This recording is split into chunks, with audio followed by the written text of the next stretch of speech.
Learning to sing can be really frustrating. It can also be very complicated for many different reasons.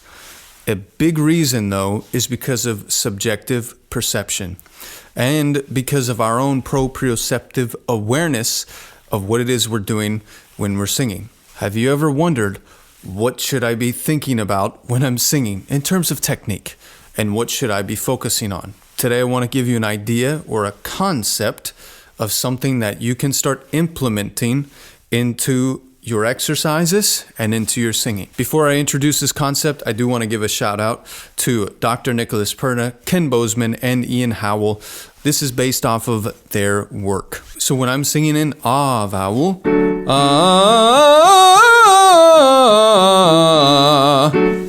okay, so when I do something simple like that, although when you're first learning, that a lot of times is not simple. We do things like this or whatever, or we yell and pull up. It's tricky at first to figure out the pathway of how to sing throughout your entire range in a balanced fashion. One of the things, though, that I think about and that I teach is the target vowel, which is ah. Because here's the thing, vowels are made up of multiple different frequencies and in different parts of the frequency spectrum. And what they're finding is these different parts of the frequency spectrum actually have vowel-like qualities. So the low part is like ooh-like, the very high part is e-like, and you have all these things in between. So you're amplifying at different parts in the spectrum and then blending them together essentially, and then we hear the composite vowel ah, e, o, oo, or whatever vowel we're singing. Now, us as the singer, we can kind of tune in to these things and tune into them for our advantage. The ah quality, or the ah ring, if you will, the target vowel, I like to feel in the pharynx. And remember, your pharynx is in front of your ears. It's not back here. It's in front of your ears, vertically like this. So feel that ring, that ah ring in the pharynx. Now, the low part or the warm part of the vowel, any vowel, but for ah, because we're talking about ah right now, instead of thinking down or back, think high and forward. And depending on your proprioceptive awareness, which over time, as you practice, may change, it's going to be maybe in your forehead, up high in your head, maybe in the mask area. It's just going to depend on what you're perceiving. But let it be up high somewhere. For me, it kind of sounds like ooh, ooh. If I really tune into it, it sounds kind of like that while I'm singing the actual vowel up around my forehead. Now here's the thing. As you go up higher and as you go into your mixed voice, I want to give in more to that. I want to give in more to the high and forward component of the vowel, which contrary to what we would maybe typically think, is actually the lower part of the vowel, the warm part of the vowel. So, in other words, to make this simple, perceive your depth or the warmth of your vowels that you're singing high and forward instead of down. And perceive the bright part of the vowel that you're singing, the ringy part of the vowel that you're singing. Instead of forward, let it be in the pharynx, or in other words, back. So dark is in the front, bright is in the back.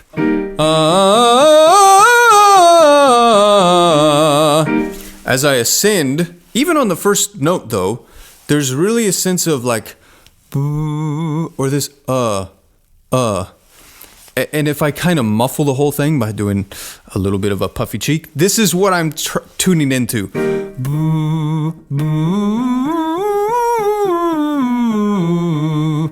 It sounds a lot like that to me, and I perceive it to be up higher here. Okay? Now, it's important. You don't have to go up there with it.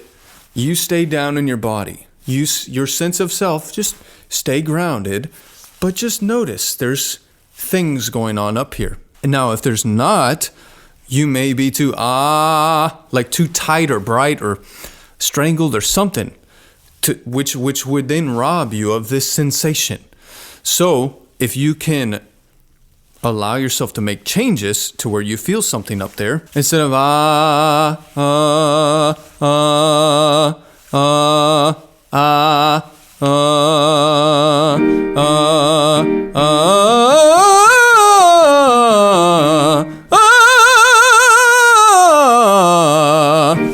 okay, so especially on that top one, we're going for like a very balanced, kind of mixed voice right now. I feel it very high and kind of in my forehead. On the top one, I'm not going to lie, it feels like it goes above, even higher. But for most of the range, it sits around here. Okay? So there's just some concepts, some subjective perceptions that are really important though. Because at some point, we have to develop these mental structures, these images of what it is we're doing. Yours probably won't be exactly the same as mine because our proprioceptive awarenesses are different. And that's totally fine. But they will be similar.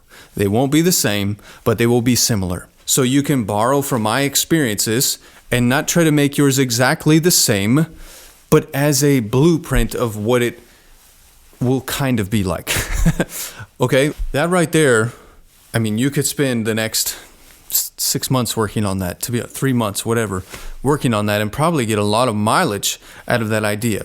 Because here's the thing, when we're singing songs, when we're singing phrases, we want to go for the same idea. So if I'm doing, oh,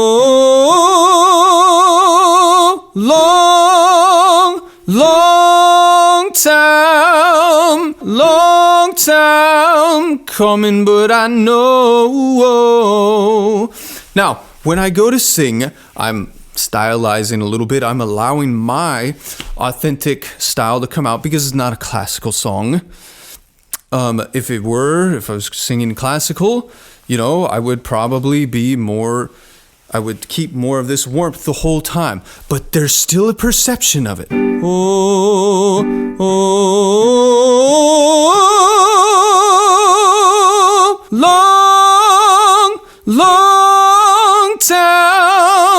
long time, whoa! Especially on that top when it really starts to feel up here. On that B flat, it starts to feel very high. I do notice that for me. And sorry, y'all, if I'm rambling today, but these are just concepts that I think are really important. And I think sometimes just in the moment, revelations can be really useful. Around my A, B flat, B, and C range, I do notice that it leaves my forehead and it tends to go above my head to almost this helmet of sound. Now, Chadley Ballantyne has done some crazy research on why this would be the case. He studied the Passean corpuscles, which are nerve endings in our mechanical receptors that pick up high frequency vibration. And it just so happens that at 1 kilohertz or 1000 hertz, we don't physically feel sound anymore. We don't feel above that frequency range. And so when you're singing this high using the mixed voice technique, it's going to start to feel a little bit invisible to your actual sensation, and it will be something that is more perceived, which tends to be up higher in the skull and potentially above the skull. I know great soprano singers have said it feels invisible to them. And so I think it's a big mistake, no matter what genre of music you're doing, to try to feel chest up there. Because you know why? You can't. At a certain frequency range, you can't physically feel. So if you're trying to physically feel something up there, you're probably just straining. You're probably just pushing, and then your brain is interpreting that as chest voice. It's probably not actually chest voice. It's probably just singing with strain. So this stuff is so useful, I think, to take your own personal experience and then to see what research is saying. You can't take everything as the gospel. And I say don't be anybody's disciple, but be a good student. Always be a good student. Take what's good and leave the rest. Now, so I mean, if I do go up and hit a high C,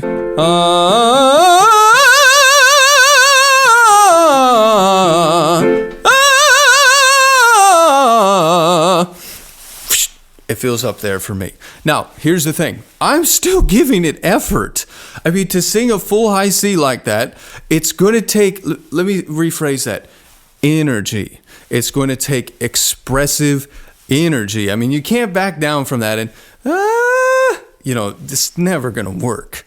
All right? This is why you need a training protocol, a systematic approach to building your mixed voice and to building your voice in general. If that's something you're interested in, I created one myself called Mixed Voice Masterclass. It's my life's work thus far on how I think about developing and how I actually train other singers to sing in their mixed voice and how I train my voice to sing in mixed voice. If you want to check that out, I have a link down below. So if we come back to this idea and we say, oh, play around with how much ring you feel here and how much warmth. Oh, oh, starts to sound like ooh, oh, oh, more ring, oh, less depth. So it's up to you as the artist how you want to paint your pictures. It's up to you as the artist of what kind of timbre feels most authentic to what you're singing. But I will say, in terms of registration, it's useful to have a little bit of warmth up in this area somewhere in your head when you're singing in your mix. It's so exciting for me, these types of concepts, because I feel like it really helps take what we're learning in technique and actually apply it to real singing. And make real singing feel good and feel like you actually have something you can focus on that really works and that you don't feel beat up and fatigued after 5 minutes of doing it. If that's what's happening, you need a new approach. And if that's what's happening, I would ask you, who sold you on that philosophy? Like, you don't have to think that way. You're not a tree. You're not stuck where you are. If you want to change, you can change. Now, John Wooden said, we play to win. We're not playing to lose. We play to win. But we don't base our success in life or in singing if we win or lose. We base our success off of the effort we put in. So 5 years from now, Shirley will arrive.